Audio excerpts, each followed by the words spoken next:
Alors on commence avec le tri insertion.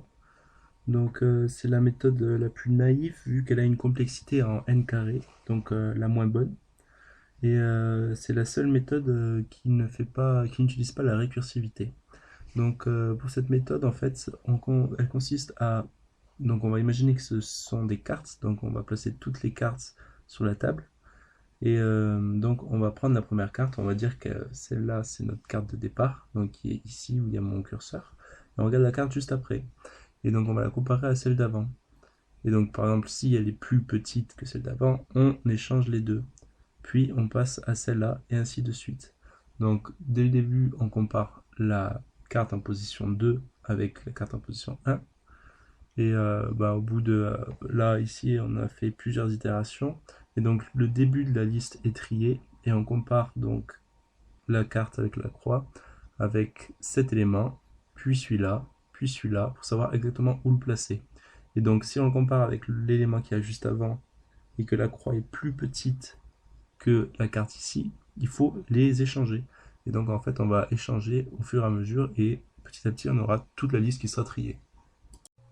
Donc pour cette fonction tri, donc on va commencer à comparer les cartes en prenant la carte d'indice 1, donc c'est-à-dire la deuxième carte en partant de la gauche. Donc son indice ici il est noté J. Donc X prend la valeur de la carte J et I ça correspondra à l'indice des cartes auxquelles on va comparer J. Donc on va comparer la carte J avec toutes les cartes qui sont sur sa gauche. Et il faut toujours que I soit supérieur à 0, parce que autrement ça veut dire qu'on sera arrivé tout à gauche et ce n'est plus possible.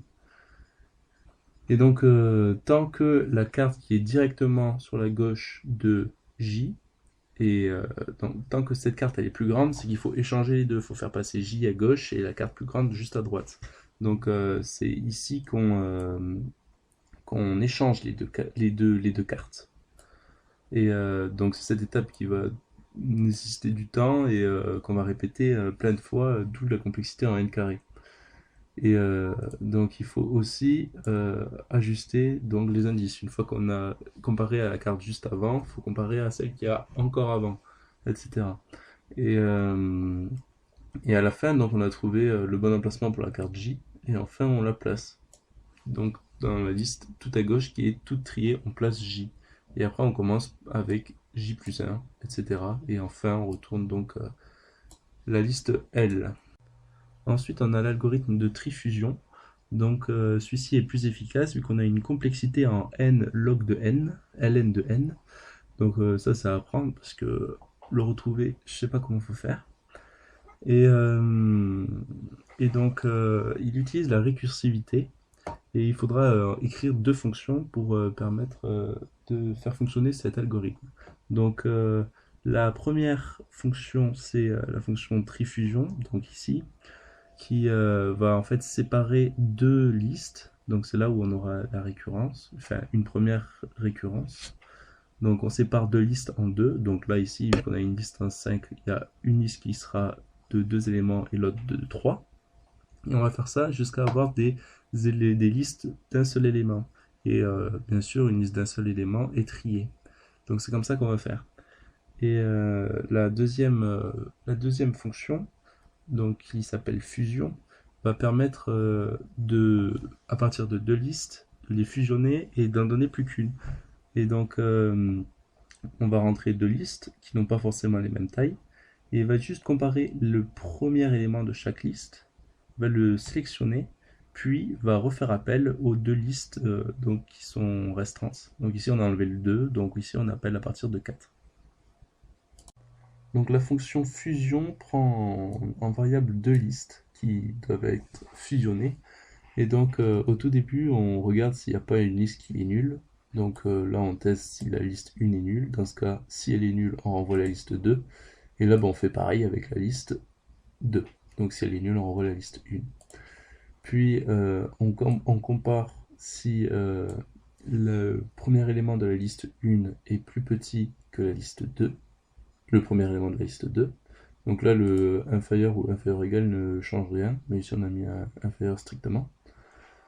Et donc on renvoie dans ce cas le premier élément, le plus petit, et on fait une récursivité, donc on renvoie fusion de la liste 1 privée de son premier élément et de la liste 2 entière, vu qu'on n'a pas touché. Et là, ben, on fait exactement pareil, mais on imagine que c'est la liste 2 qui a le plus petit élément. Du coup, on sélectionne le plus petit élément ici, et on fait appel encore une fois à fusion, donc notre fonction, avec la liste 1 qui est à changer, et la liste 2 pour laquelle on a enlevé le premier élément.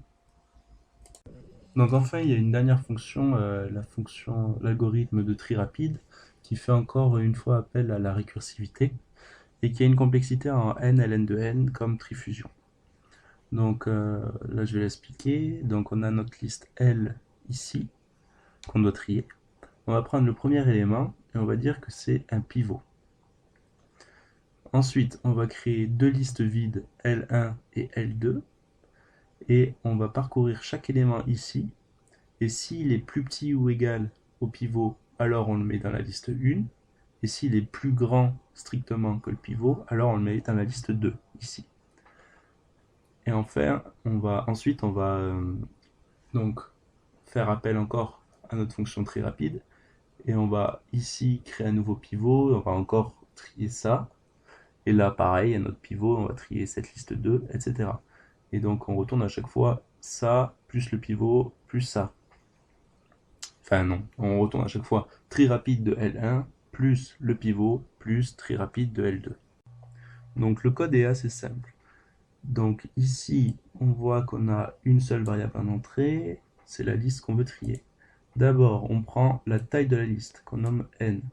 Si, encore une fois, n est inférieur ou égal à 1, ça veut dire que la liste a un élément ou 0, c'est-à-dire qu'elle est déjà triée, donc on la renvoie direct. Ça, c'est notre condition. À chaque fois, il faut une condition comme ceci, et une condition initiale, enfin une condition d'arrêt, plutôt, on va appeler ça comme ça, pour la récursivité. Parce que autrement, on tourne en rond à chaque fois, et là, on va arriver à ça. Donc, on prend, si bien sûr notre liste est plus grande qu'un seul élément, on va prendre P, le pivot, donc qui vaudra le premier élément de notre liste. On va créer deux listes vides, L1 et L2, et après on parcourt tous les éléments, donc à partir, enfin l'élément qui est juste après le pivot, ça sert à rien de comparer avec le pivot parce que ça sert à rien. Et donc on le compare avec le pivot, s'il est inférieur ou égal, on l'ajoute à la liste 1, et s'il est plus grand, donc le else, s'il est strictement supérieur à P, alors on l'ajoute dans la liste 2. Et ensuite on retourne tri rapide de liste 1, plus notre pivot, plus tri rapide de liste 2. Et voilà.